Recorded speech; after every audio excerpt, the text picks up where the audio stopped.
আসসালামু আলাইকুম। আমি আফরোজা রেনিস। নতুন একটি ভিডিও দেখার জন্য আপনাদের সবাইকে তাসিনস মম চ্যানেলে আরও একবার স্বাগত জানাই। আজকের সকালটা শুরু করব বারান্দা বাগানের ফুল এবং আমার ছেলের কোরআন তেলাওয়াত দিয়ে। আশা করি আপনাদের কাছে ভালো লাগবে।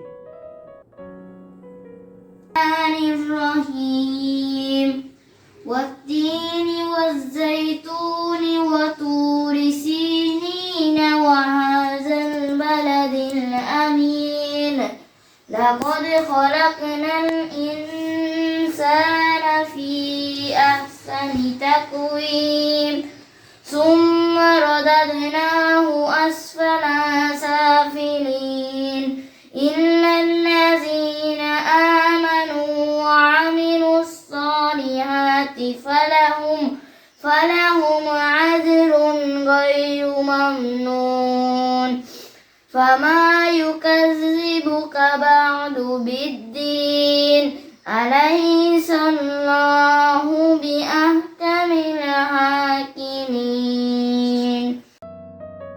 মাশাআল্লাহ, আলহামদুলিল্লাহ। প্রতিদিন সকালে ফজরের নামাজের পর আমার ছেলে কোরআন তেলাওয়াত করে এবং তার বিছানাটা সে নিজেই গুছিয়ে নেয়। মাশাআল্লাহ। আশা করি আপনাদের আজকের ভিডিওটা ভালো লাগবে বরাবরের মতো, কারণ আমার ছেলে দিয়ে আমি কাজ করাই, এটা আমার কাছে ভালো লাগে, ওর নিজেরও ভালো লাগে। এটা আপনারা অবশ্যই সবাই পজিটিভলি দেখবেন। এরপর সকালে নাস্তা সেরে ও পড়ালেখা করতেছে আর আমি আমার কাজ শুরু করে দিলাম। সামনে পরীক্ষা থাকার কারণে আমি কিছু মাছ মাংস নিয়েছি, এগুলো সব ধুয়ে কুটে সুন্দর করে রেখে দেব। আমি যেখানে যাই আমার ছেলের ছোট থেকেই আমার সাথে সাথে যাওয়া লাগে। এটা অবশ্য সব ছেলে মেয়েরা এরকম করে।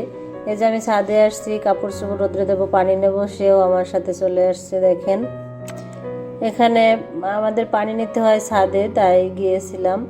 এরপরে আমি কিছু মশলা করে রাখবো, সামনে তো অনেক ব্যস্ত থাকবো, এই জন্য আর করা হবে না। আগে থাকতে এগুলো করে রাখতেছি আর আপনাদের সাথে একটু দেখিয়ে দিলাম।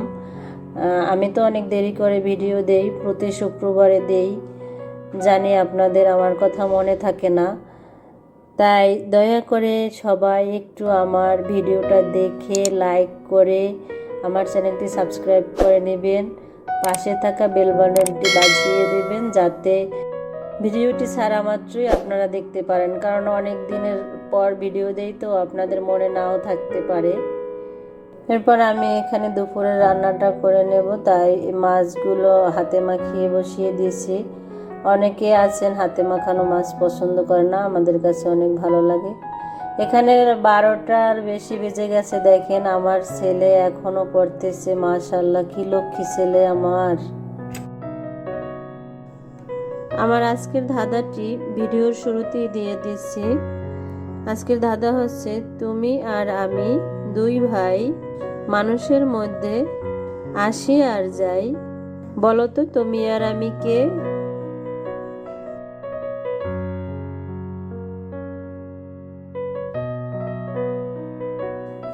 ছাদে অনেক রোদ থাকার কারণে এই কাঁথাগুলো আমি নিয়ে এসেছি, কারণ রং জ্বলে যেতে পারে। এগুলো হচ্ছে একটু স্পেশাল মানুষের কাঁথা। আমার ছেলের চাচুর মেয়ে হয়েছে, যা আমার দেবরের মেয়ে, মানে আমাদের ছোট মেয়ে, তার জন্য এই কাঁথাগুলো সেলাই করছিলাম। তাই একটু ধুয়ে স্যাভলন দিয়ে আবার নামিয়ে নিয়েছি, এখন শুকিয়ে গেছে, তাই ভাঁজ করে রাখতেছি। দোয়া করবেন সবাই, আল্লাহ তাআলা যেন মেয়েটাকে সুস্থ রাখে, ভালো রাখে।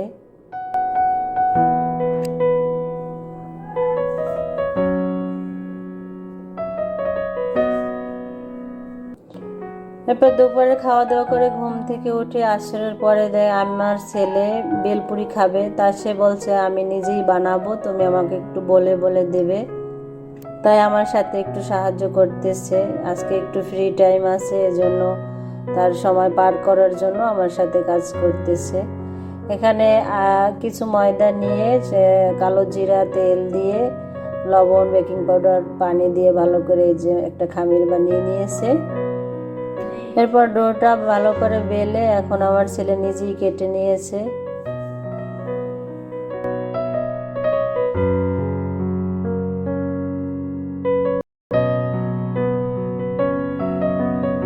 প্রথমবারের মতো আমার ছেলে ট্রাই করছে, যাক আলহামদুলিল্লাহ, তাও ভালো হয়েছে। এখনো এগুলো বানাচ্ছে আর আমি ওই পাশে ভেজে নেব। ভয়েস দেওয়ার সময় আমার ছেলেটা পাশে ছিল, তা কি বলতে আমার নামে দুর্নাম করতেছো তুমি? হ্যাঁ, এত ভাজা সুন্দর হয়েছে, দুর্নাম করবো কেন বউ? তো তুমি হাসি হাসি বললা কেন? এরপর পরের দিনের এই ভিডিওটা দেবরের বউয়ের মেয়ে হওয়ার কারণে খুশির জ্বালায় কি করবো, বাসায় নাই মিষ্টি, তাই এই যে একটু ক্ষীর বানিয়ে খাবো। এই পায়েসের মিষ্টি মুখ করতে করতে আপনাদের কাছ থেকে বিদায় নিয়ে নিচ্ছি। ভিডিওটা যদি ভালো লাগে প্লিজ আমাকে কমেন্টস করে জানাবেন। এরপর দেখা হবে পরবর্তী কোনো ভিডিও নিয়ে। কবে আসি তার কোনো খবর নেই, যেহেতু সামনে ছেলের পরীক্ষা। আশা করছি আপনাদের সবার ভালো লেগেছে। ভালো লাগলে সবাই ভালো থাকেন, সুস্থ থাকেন। আল্লাহ হাফেজ। আসসালামু আলাইকুম ওয়া রাহমাতুল্লাহ।